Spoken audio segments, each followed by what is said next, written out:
Hi, I am dietitian शाला ओझा from Scindia. Festival season आ गया है, इंक्वायरीज बढ़ रही है कि हम अपने वेट को किस तरह से मैनेज करें। कल करवा चौथ है, सो आज हम बात करेंगे कि आप करवा चौथ पे अपने वेट को, अपनी हेल्थ को किस तरह से कंट्रोल में रख सकते हैं, किस तरह से आप मील लीजिए ताकि आपका जो ये फेस्टिवल है वो बहुत अच्छे से जाए।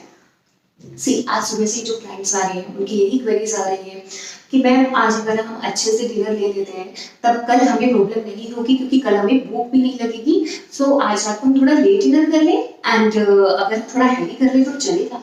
जो मैं सजेस्ट करूंगी, मैं यही बोलूंगी कि आज आप थोड़ा अर्ली डिनर कीजिए। आप 7:30 मैक्सिमम 8 o'clock तक आप अपना डिनर कर लीजिए एंड वो भी थोड़ा लाइट रखिए अपना डिनर, क्योंकि आपको सुबह 4 o'clock फिर से उठना है सर्दी के लिए। अगर आप रात को थोड़ा लेट नाइट डिनर करेंगे एंड और थोड़ा हैवी डिनर करेंगे तो आपको सुबह प्रॉब्लम हो सकती है, आपको ब्लोटिंग और एसिडिटी होने के चांसेस हो सकते हैं।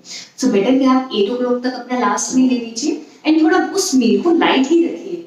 और अगर आप सुबह जब आपको 4 बजे उठना है तो आपको उसके लिए 7-8 रेजिन्स एक गिलास पानी में सोक करके रखना है एंड आलमंड्स एंड वॉलनट को भी अलग से सोक करके रखना है।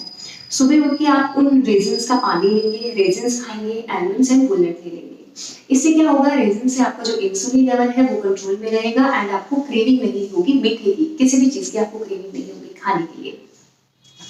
देन आप अपना जो स्टार्टिंग है उसके बाद आप अपनी स्टफ रोटी से कर लीजिए एंड स्टफ रोटी खा सकते हैं, आप सैंडविच ले सकते हैं। उसके बाद आप कोकोनट वाटर जरूर लीजिएगा कल जब भी आप अपनी सर्दी कर रहे हैं, क्योंकि कोकोनट वाटर से आपको पूरे दिन में प्यास नहीं लगेगी, आपका मन नहीं करेगा पानी पीने का बार बार।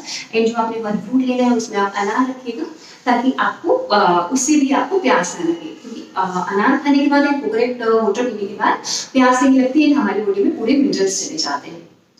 उसके बाद में होंगे कि आप अपने आप को पूरी तरह से बिजी रखें। किसी भी काम में अगर आप अपने आप को बिजी रखेंगे तो डेफिनेटली आपका जो है उस तरफ ध्यान नहीं जाएगा, खाने की तरफ, चाहे वो कुकिंग है, चाहे वो दिवाली की सफाइयां है, किसी भी तरह से कर आप अपने आप को ट्राई कीजिएगा कि अच्छे से बिजी रखो। कई लोग क्या है कि जब पूजा करते हैं तो उसके बाद चाय का इंटेक या पानी को ले लेते हैं। सो मैं आपको यही सजेस्ट करूंगी कि कल पूजा के बाद, जब भी आपका करवा चौथ के बाद जो भी आप पूजा करते हैं उसके बाद बहुत लंबा गैप हो जाता है, 4 o'clock और 5 o'clock पूजा होती है। सो अगर उसके बाद आप चाय लेते हैं तो पूरे दिन का खाया हुआ, सुबह 4 बजे का खाया हुआ और उसके बाद जब आप चाय लेंगे तो एकदम एसिडिटी ब्लोटिंग हो जाती है। बेटर है कि आप पहले पानी पी लीजिए एंड देन आप जीरा एंड अजवाइन का पानी लीजिए, लाइक 1 चम्मच जीरा एंड 1/4 चम्मच अजवाइन, उसको बॉईल कीजिए, वो वाला सिप सिप करके पानी पी लीजिए, क्योंकि उससे आपको चाय की क्रेविंग नहीं होगी और आपकी एसिडिटी और ब्लोटिंग होने के चांसेस भी बिल्कुल खत्म हो जाएंगे। देन हम बात करते हैं डिनर की, कि इसके बाद जब आप 8 o'clock और 9 o'clock जब भी आप अपना पूजा करके जब भी आप डिनर करेंगे तो उसमें आपको हैवी मील नहीं लेना है, क्योंकि पूरे दिन से आपने कुछ नहीं खाया है। जब आप उसके बाद एकदम से हैवी मील ले लेते हैं क्योंकि आपको लगता है कि आपको बहुत ज्यादा भूख लगी हुई है और आप हैवी मील लेंगे, देन आपका स्टमक अपसेट हो सकता है, फिर से वही गैस की प्रॉब्लम हो सकती है। सबसे पहले आप क्या कीजिए, पानी पीजिए, देन आप सूप ले लीजिए, सैलेड ले लीजिए। उसके बाद अपना पोर्शन कंट्रोल करके जितना भी आप पहले भी डिनर करते हैं उसी तरह से आप अपना डिनर कीजिए, लाइक पोर्शन कंट्रोल होगा उसमें। ऐसा नहीं है कि आपने पूरा दिन कुछ नहीं खाया तो आपको बहुत ज्यादा भूख लग रही है, उल्टा जब हम पूरा दिन कुछ नहीं खाते हैं तो हमारी जो भूख होती है वो सप्रेस हो जाती है, भूख नहीं लगती है।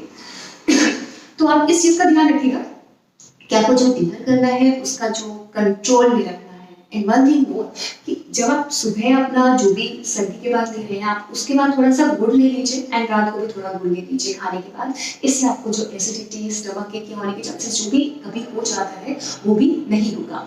So take care, happy Karva Chauth to all, thank you so much.